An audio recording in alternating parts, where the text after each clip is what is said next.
तस्वीरें हम देख रहे थे, उसमें देखिए आर्मी के जवान भी थे, वो भी काफी जश्न मना रहे हैं। तो मोनिका वो देखिए, ये तस्वीरें देखिए, मतलब ये वो देखिए फोटो खींच रहे हैं, सेल्फी ले रहे हैं, ये तस्वीरें देखिए। जश्न कितना मन रहा है, देखिए अमृत, अभी तो जश्न शुरू हुआ है, मुझे लगता है कि कल तक ये जश्न जो है इसी तरीके से रहेगा। अच्छा, ये जम्मू की तस्वीरें नहीं मोनिका, ये बता रहा हूँ कि देखिए ये जश्न शुरू हुआ है, कईयों के तो नवरात्र चल रहे हैं, वो जश्न नवरात्रों के बाद भी शुरू होगा। तो ऐसा नहीं है, जिसमें हम लोग भी हैं, जश्न मनाएंगे, हम इंतजार करेंगे जश्न का। तो देखिए ये खुशी की इतनी बड़ी बात है, चाहे बॉर्डर पर खड़ा जवान हमारा हो, सिक्योरिटी हो, पुलिस वहाँ पर हो, हर कोई खुश है। और ये जम्मू कश्मीर में इस तरह का हिंदुस्तान जिंदाबाद के नारे लगना अपने आप में मैं कहूँ कि एक अलग भारत की तस्वीर आपको ये दिखा रहा है। ये जीत की तस्वीर नहीं है, ये एक नए हिंदुस्तान की तस्वीर है जो आप जम्मू कश्मीर में हिंदुस्तान जिंदाबाद के नारे लग रहे हैं, सिविलियंस के साथ आर्मी के जवान एंजॉय कर रहे हैं, और क्या चाहिए। और बिल्कुल जिस दायरे में या जिस पृष्ठभूमि में ये मैच खेला गया, अपने आप में देखिए हमने बहुत सारी कंट्रोवर्सीज इस मैच में देखी, ड्रामा देखा इस मैच में, और ख़ास तौर पर जिस तरीके से जब ये मैच हो रहा था, कितना एक तरह से दो अलग अलग धड़े बट गए थे, मैच होना चाहिए नहीं होना चाहिए, भारत को खेलना चाहिए नहीं खेलना चाहिए, और उसके बाद जिस तरीके से भारत ने अपनी बादशाहत कायम रखी, उसके बाद देखिए आज एशिया कप का विजेता भारत बन चुका है। लेकिन ये जश्न की तस्वीरें आप देख पा रहे हैं, देखिए देश का ऐसा कोई कोना नहीं होगा जहां पर इस तरीके की आज सेलिब्रेशंस नहीं हो रही होगी। राजीव सर और हमने दोनों आपसे मैं रिएक्शन लेना चाहूंगी, आपने तो बहुत सारे ऐसे मैचेस कवर किए होंगे, लेकिन आज का जश्न आपको अलग क्यों लग रहा है? नहीं, अलग इसलिए लग रहा है कि हम जश्न में शामिल नहीं हो पा रहे हैं ना, हम स्टूडियो में हैं। अदरवाइज मैं राजीव भाई, मुझे याद है एशिया कप जो हम जीते थे, उसके बाद मुंबई में भी हम लोग गए थे, राजीव भाई मुलाकात वहीं हम लोग भी गए थे, तो हम भीड़ में हम भी इंजॉय भी कर रहे थे, हम काम भी कर रहे थे और नाच भी रहे थे। और मतलब वो जो देखिए जो वहाँ खड़े होकर इंजॉय है ना, वो यहाँ होकर नहीं हो सकता है। हम फील कर सकते हैं, बातें कर सकते हैं, लेकिन जो मौज मस्ती होती है ना यहाँ, मतलब आप भूल जाते हो आप कौन हो क्या हो, बस सिर्फ हिंदुस्तान हिंदुस्तान के नारे लगते हैं। नैन भाई आप साथ में हैं हमारे, ऐसे 2-3 पॉइंट्स में आपसे जानना चाहूंगा, क्या आपके जीवन में कब ऐसा पल है जब आपको दिल किया हो कि यार चलो छोड़ो भूल जाता हूं, मैं भी जश्न मनाता हूं, नाचता हूं, गाता हूं। मुझे याद है जब कारगिल वॉर चल रहा था 1996 में, पाकिस्तान के खिलाफ जीते थे हम वहां पर इंग्लैंड में, और उसके बाद जो माहौल ऐसा लग रहा था कि बस से उतर के उस माहौल के साथ जुड़ जाए, उससे लोगों के साथ जुड़ जाए और जश्न मनाया जाए, क्योंकि ग्राउंड से पहुंचते हमको कम से कम 2 घंटा लगा था। जिस तरह मिठाइयां बट रही थी, जिस तरह डांस हो रहा था, ऐसे मिनी इंडिया में। एक मिनट आपको रोक रही हूँ, देखिए प्रधानमंत्री नरेंद्र मोदी की तरफ से देखिए बधाई भी दी गई है, खेल के मैदान में भी नतीजा वही रहा है, ये प्रधानमंत्री नरेंद्र मोदी की तरफ से बाकायदा एक मैसेज दिया गया है। प्रधानमंत्री नरेंद्र मोदी ने भारतीय टीम को जीत की बधाई दी है। उन्होंने लिखा है कि खेल के मैदान में भी ऑपरेशन सिंदूर, यानी कि जो पटखनी ऑपरेशन सिंदूर के जरिए हमने पाकिस्तान को दी थी, खेल के मैदान में भी नतीजा वही रहा है, और प्रधानमंत्री नरेंद्र मोदी की तरफ से जीत की बधाई भारतीय टीम को दी गई है।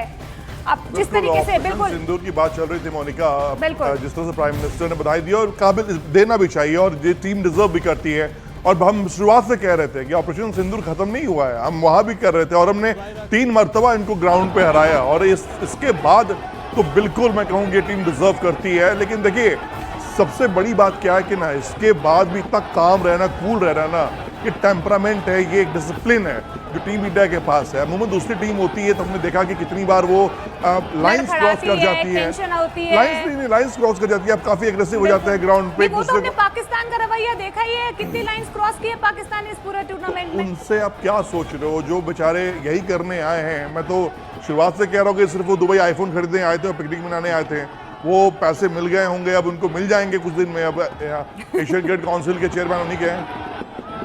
तो एक बार फिर से अमृत दर्शकों को बता दें, देखिए प्रधानमंत्री नरेंद्र मोदी की तरफ से भारतीय टीम को बधाई दी गई है, एशिया कप का विजेता भारत बन चुका है, और ऐसे में प्रधानमंत्री नरेंद्र मोदी की तरफ से बाकायदा ट्वीट किया गया है। भारतीय टीम को प्रधानमंत्री नरेंद्र मोदी ने बधाई दी है। उन्होंने लिखा है कि खेल के मैदान में भी नतीजा वही रहा है, खेल के मैदान में भी ऑपरेशन सिंदूर रहा है, क्योंकि जिस तरीके से फतेह हासिल की है यहाँ पर भारत ने ऑपरेशन सिंदूर के जरिए, आतंक और आतंक के अकाउंट का खात्मा किया गया भारत की तरफ से। वही नतीजा जो है खेल के मैदान में भी रहा है। लेकिन अमृत, जिस तरीके से आप कह रहे हैं, एक मेंटल प्रेशर ज़रूर होता है, लेकिन एक मैच्योरिटी जो प्लेयर्स की तरफ से दिखाई गई है। उत्कर्ष, मैं आपसे भी समझना चाहूँगी और राजीव सर आपसे भी समझना चाहूँगी, जब इस तरीके का प्रेशर होता है एक खिलाड़ी के मनोबल में, तो किस तरीके से खिलाड़ी उस खेल में मैच्योरिटी दिखाता है, और क्या वाकई में भारतीय टीम की तरफ से मैच्योरिटी जो है ग्राउंड पर दिखाई भी दी गई? देखिए, पहले तो इरफान पठान ने जो हाल में लिखा है, उनका लिखना है कि संडे कैसा रहा पड़ोसियों। उन्होंने छेड़ा है, देखिए पाकिस्तान को कहा है कि आपका संडे कैसा रहा, आवाज़ नहीं आ रही, उन्होंने लिखा है। काफ़ी सन्नाटा है, पड़ोस से कोई आवाज़ उन तक नहीं पहुंच रही है। इरफान पठान ने देखिए टीज करना शुरू कर दिया है, और अब सबसे बड़ा इंतजार जो है कि टीम इंडिया को जो ट्रॉफी मिलने वाली है वो अब तक नहीं मिली है। मोहसिन नकवी जो हैं ACC के चीफ, वो ट्रॉफी देंगे। लेने के लिए किस तरीके से टीम इंडिया आएगी, नज़रें उस पर होने वाली है। फिलहाल देखिए रिंकू सिंह अपनी बात ज़रूर आगे रख रहे हैं। लास्ट फिनिश उन्होंने किया, भाई एशिया कप में एक भी मैच नहीं खेले, जिस मैच में खेले आखिरी ओवर में बल्लेबाजी आई, फिनिश किया उन्होंने। शानदार खेल उनका रहा। बल्लेबाजी गेंदबाजी दोनों डिपार्टमेंट में पाकिस्तान टीम और इंडियन टीम का कोई मैच नहीं है भाई। सुनील गावस्कर पहले कह चुके थे पाकिस्तान की टीम को कि पोपटवाड़ी टीम है, उन्होंने ये वर्ड यूज़ किया था पाकिस्तान की टीम को, और आज फिर देखिए एक बार दिख गया किस तरीके से 33 रन के अंदर 8 विकेट पाकिस्तान के गिर गए। शुरुआत इतनी अच्छी की थी कि पड़ोसियों से आवाज़ बहुत आ रही कि भाई क्या हुआ इंडियंस, क्या हुआ इंडियंस, और देखिए भाई इंडिया ने किस तरीके से जवाब दिया है। पाकिस्तान बिल्कुल पूरी तरीके से फिर से साइलेंट मोड पे चला गया है।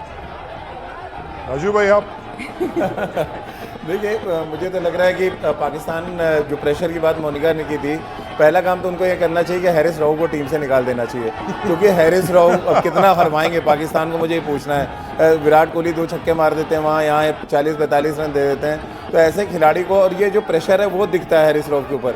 जब भी भारत से मैच होगा वो प्लान लैंड कराने लगते हैं, उनकी गेंद तो लैंड होती नहीं है, और जब गेंद लैंड होती है तो वो स्टैंड्स में जाती है छक्कों और चौकों के लिए। तो ऐसे खिलाड़ी को क्यों खिलाना जो इतना प्रेशर अरे बिल्कुल खिलाओ भाई, हम उन्हें कूटेंगे, हम उन्हें पीटेंगे, वो ऐसे ही तो बॉलर चाहिए हमें। लेकिन हम क्यों जिम्मेदारी रहे पाकिस्तान के प्लेयर्स को, हम क्यों ठीक करें?